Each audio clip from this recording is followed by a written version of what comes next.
Umabot na sa mahigit 700 na pasahero ang stranded sa iba't ibang pantalan sa Western Visayas kasunod ang pagkansela sa mga sasakyang pandagat. May detalye si John Sala ng GMA Regional TV, 1 Western Visayas.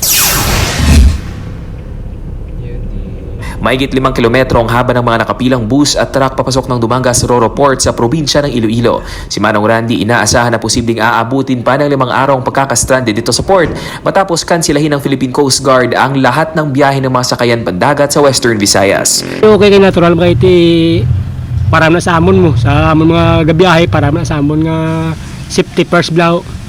Si Den Rose naman uuwi na sana kasama ang kapatid na kaka-opera pa lang, ngunit inabutan din ang kanselasyon ng biyahe ng mga fast craft at roro vessel papuntang probinsya ng Guimaras. Ano lang kami di dati kailan kami katuan nga pwede madayunan.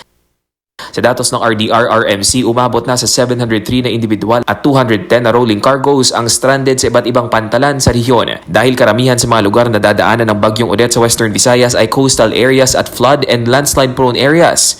May mga ilang residenteng nag-evacuate na simula pa kahapon.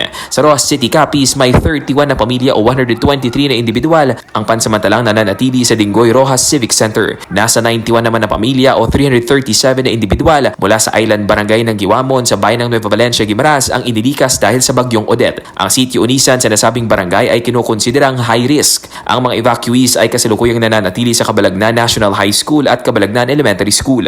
Nagbigay din ng tulong ang LGU sa mga apektadong pamilya. Samantala patuloy na hinahanap ang mga mangingisda na sina Jovel Tipon, 29 anyos at Noel de la Cruz, 19 anyos. December 14 nang pumalaot ang dalawa mula sa bayan ng Binalbaga, Negros Occidental at hindi na nakauwi pa.